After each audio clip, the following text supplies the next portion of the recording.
Eco 360.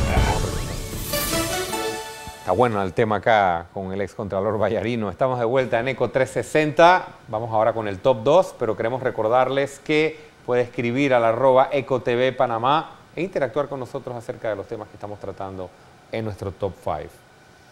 Ayer también el país conoció de parte del gobierno que se modificaría o que se presentaría una propuesta para modificar la manera en que los consulados recaudan ingresos en el exterior, obviamente, y en la forma en que estos ingresos son enviados o reportados al fisco panameño.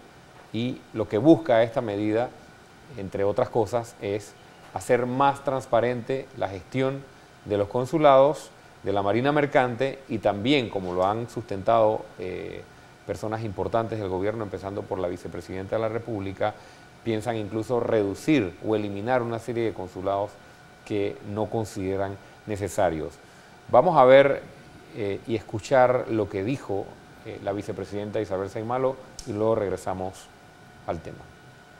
Los ingresos que hoy se perciben a través de los consulados, yo los agruparía en dos grandes grupos. Los formales, aquellos que podemos de manera clara y precisa identificar a cuánto ascienden.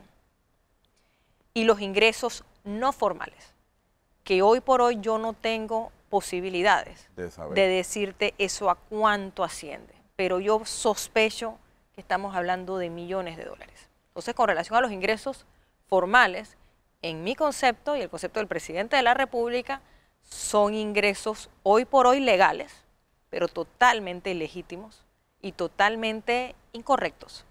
Con relación a esos, y no estamos hablando de la gran mayoría de los consulados, estamos hablando de unos cuantos consulados de Marina Mercante, donde la joya de la corona es Tokio, pero donde tienes unos cuantos más. Hemos hecho un análisis cuantificando los ingresos de esos cónsules, que ascienden a salarios, gastos de representación, viáticos y viáticos contingentes. Hemos sumado eso a cuánto asciende anualmente y lo hemos comparado con la tabla de salarios de las Naciones Unidas, que está basado en el costo de vida por ciudad.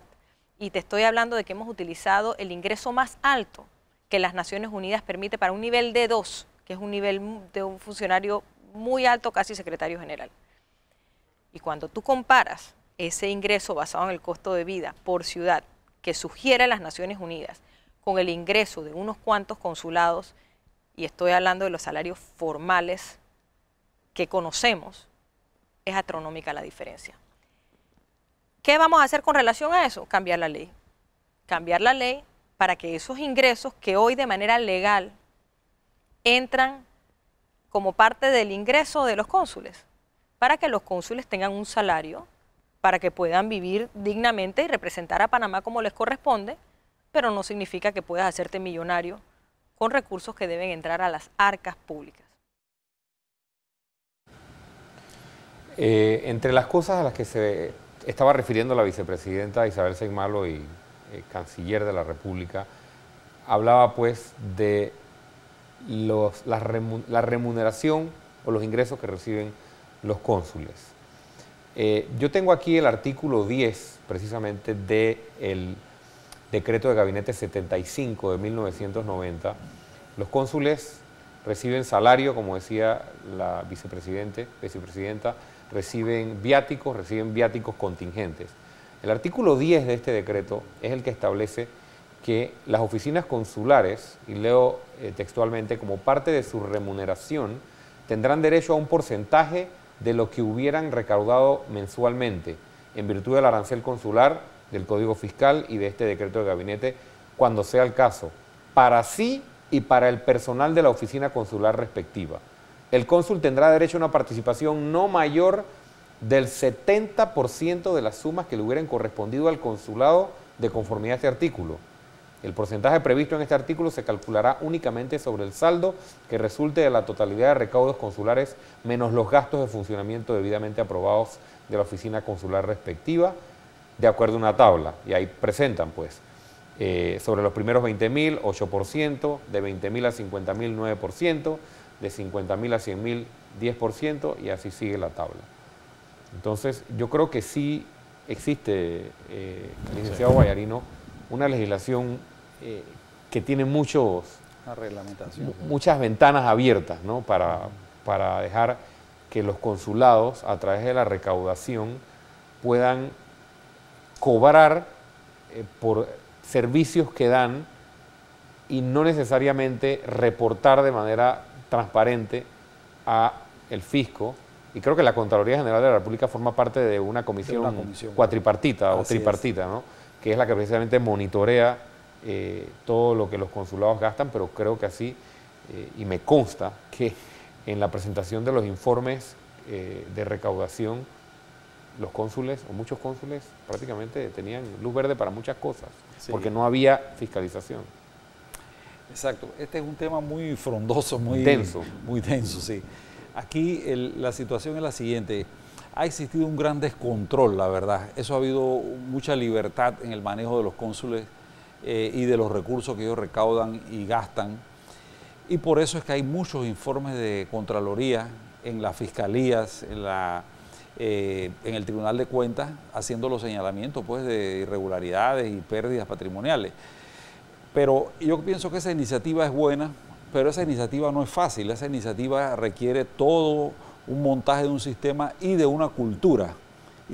¿Por qué? Porque, en primer lugar, la información de los ingresos tiene que llegar esto de manera fidedigna, pues, a Panamá, y que se conozca realmente cuáles son los ingresos facturados. Ellos hablaban de una cuenta única. Así Escuché es, ir hacia una al cuenta señor Baracat única de la Autoridad Marítima de Panamá hablando de que esto podría contemplar la creación de una cuenta única. De una cuenta única. Todos los pagos vayan allí. Exacto, y que no manejen dinero, sino que paguen en ciertos bancos. Eso es una coordinación muy enorme que hay que hacer y montar un sistema nuevo, que eso no se hace con una varita mágica, como le digo, es toda una cultura, porque eso representa también romper un esquema que existía en cuanto a que, por ejemplo, los ingresos que recibían los cónsules, muchos eran también para cubrir las necesidades que realmente tiene el consulado de oficinas, de equipos, de papelería, etcétera.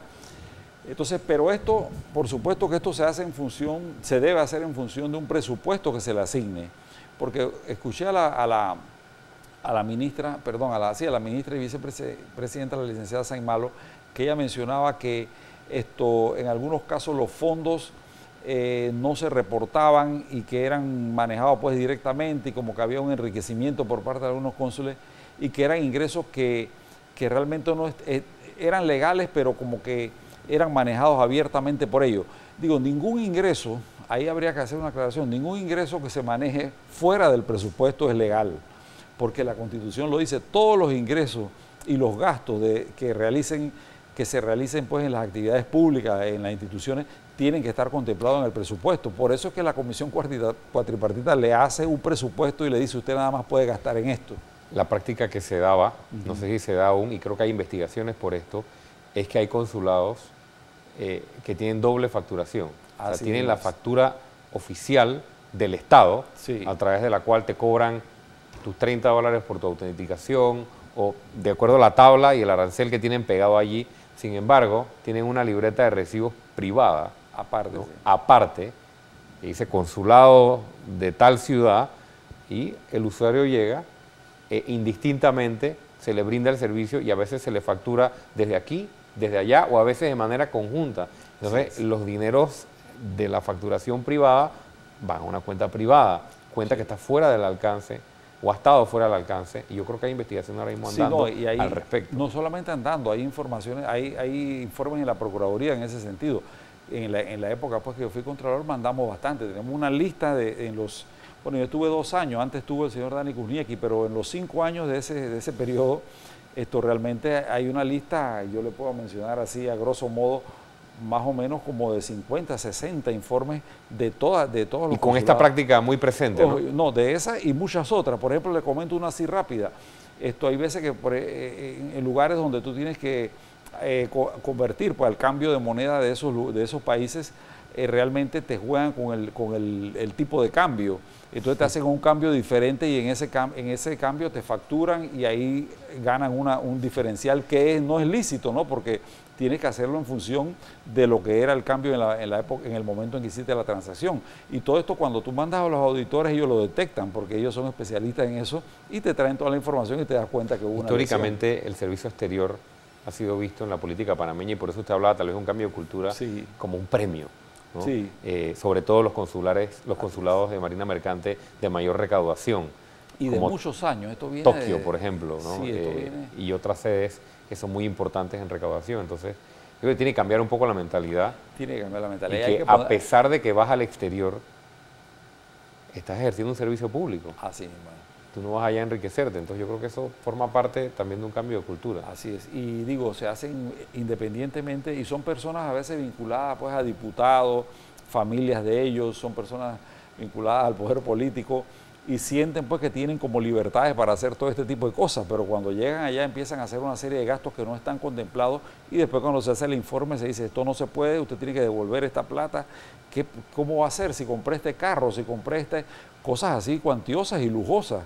Porque a veces mandan personas que no tienen preparación para eso, que eso es muy común. A veces bastante. A veces varias veces. Sí, se mandan gente que no tiene preparación, personas, y no es por su juventud, pero vi muchos casos de personas muy jóvenes que no tenían la menor idea de qué era lo que iban a manejar y el entrenamiento ese corto que le dan no les sirve. Entonces cuando llegan allá empiezan a manejar esas chequeras de una manera desordenada, ¿no? Estamos conversando con el licenciado Carlos Vallarino. Todavía nos queda un tema de gran importancia. Vamos a hablar de Tocumen S.A. Ceden a la presión. Se desmanteló un contrato importante. Ya volvemos.